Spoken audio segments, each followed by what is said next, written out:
Welcome back to America's Commercial Real Estate Show. I'm Michael Bull. Well, today we're talking about the office market, and we're specifically focusing on landlord strategies. In a moment, we're going to talk to Mike Lipsey with the Lipsey Company and get some ideas from him how to increase your rents and NOI. And before that, we're going to talk to Eric Harris. He's Senior VP with Corporate Office Services at Bull Realty. Now, this segment is brought to you by Real Crowd, and Real Crowd's interesting.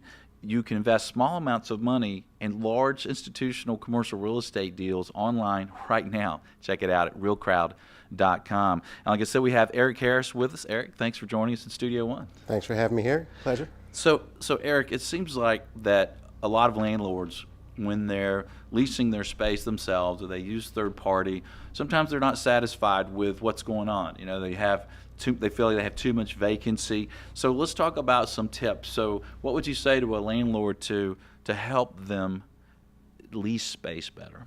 Well, for starters, most people should know this, but you want to make sure you hire a professional. That's I use the phrase on par. Par. Yeah, you want a representative that's kind of proactive. That's the P. You want them to also be assertive, and then you also want them to be responsive. Yeah. So to talk through it, I mean, proactive. You want them to know the market. You want them to know the type of users that might be of interest to your spaces, and you want to then go after them. You want to go after them either via mail, email, some type of strategy to let them know that you've got space available for them. Yeah, and I think some people may think that's logical that a landlord rep that's leasing office space might be contacting tenants, but from what we've seen from being tenant reps is a lot of times they're really not. They're kind of waiting for tenant reps to bring them deals, right, or the tenants to call. True, that's very true. There's another part. If we move on to the A part, assertive. You just want someone that's assertive and aggressive, even that's going to go after business, not sit back and wait, like we've talked about. And you just have to be able to bring business for the landlord. That's why they hired you, not just handle some paperwork. Yeah, you're not just the resident manager or the residential agent sitting in a model home, right? Right. Waiting for buyers to come along. And part of being proactive, is that also doing proposals for tenants that maybe haven't asked for one? Correct. A lot of times I could see a landlord representative just waiting for the LOI or waiting for a request for a proposal, but you already know what you can offer, or you've thought through it, hopefully. Why not go ahead and give that proposal out so that they can maybe move forward at a quicker pace or help them with some questions they might have?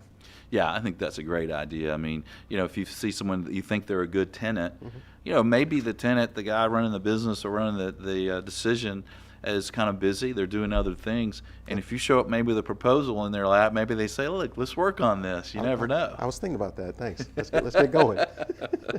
So what's the R stand for in PAR? You want your agent to be responsible. Brokers should be responsible and responsive.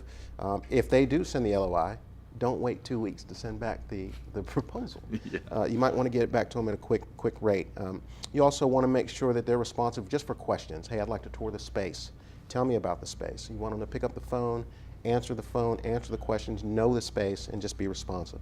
And again, some people may think that, well, wouldn't a commercial broker or an in-house person for a REIT be responsive? But we can tell you from being in the business, probably 75% of people are not very responsive at all. Right, and it takes them way too long to get back to you. Yeah, and we understand. You get busy. I don't want things now.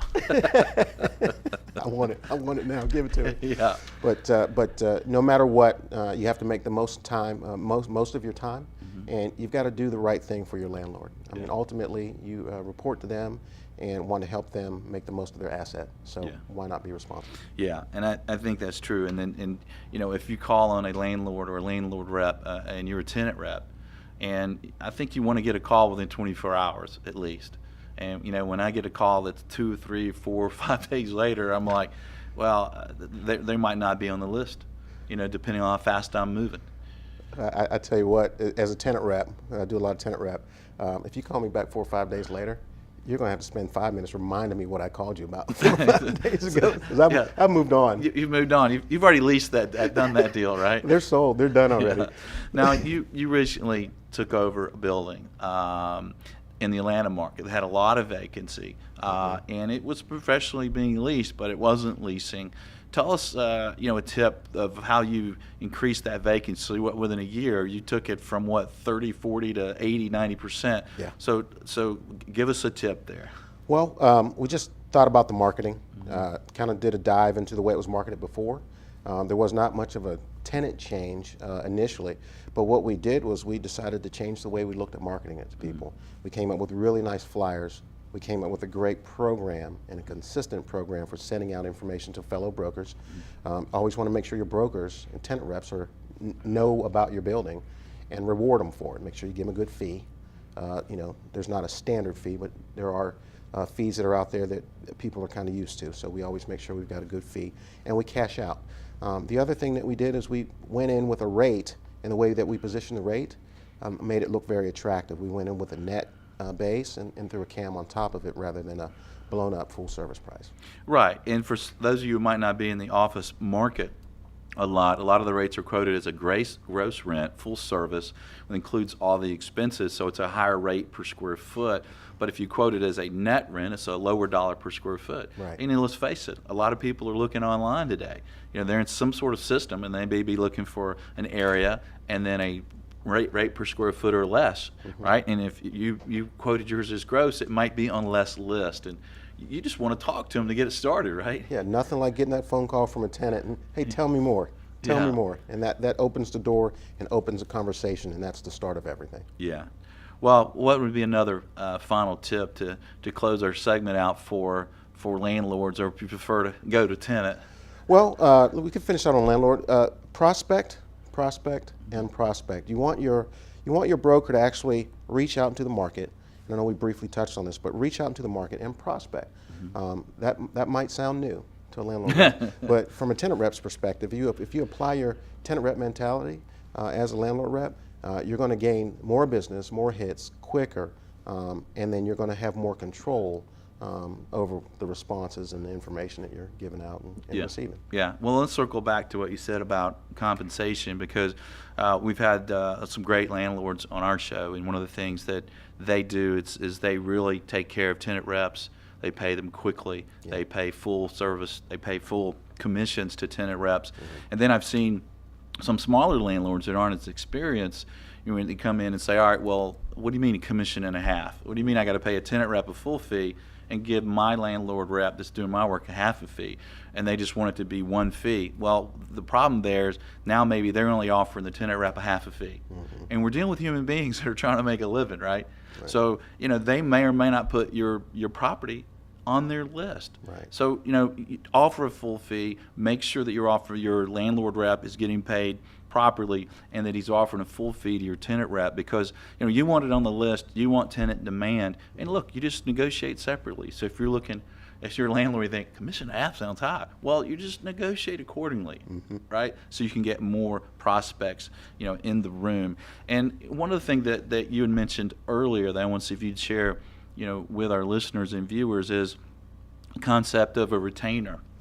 Because a lot of these office owners have pulled this stuff in-house, and they're having employees kind of try to handle the leasing. Now they're trying to lease their own property. Now they've got another employee, and sometimes that doesn't work. So there's another method to consider, right? Yeah, and one of the key words you mentioned was try. Right. Folks will try to bring this in-house, and really I think it's a comfort factor.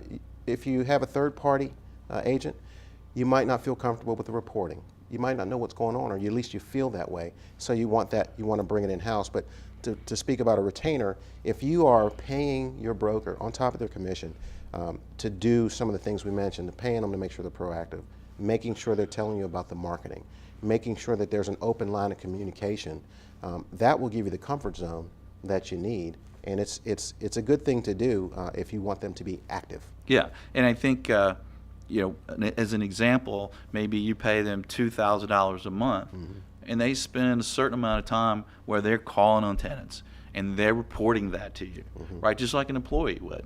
And that would make me feel comfortable as a landlord of my buildings. You know, we lease our buildings here at our shop that I own, but, you know, if I'm using a third party, I'd like to say, all right, instead of having to hire an employee, yeah, let me give you $2,000 a month, but I want you to report a certain amount of hours and a certain amount of calls, and let me know what happened on those calls. Now I feel good that you're being proactive. Yeah, and then you see some value. And you don't have that worry about a broker that's just trying to sit and wait. Yeah. Well, good stuff, Eric. Thanks for joining us. Thanks for having me. And stay tuned. Right after the short break, we're going to have Mike Lipsey and get his slant on some landlord issues and some tips for raising rents, raising vacancy, and NOI. I'm Michael Bull. This is America's Commercial Real Estate Show. Stay with us.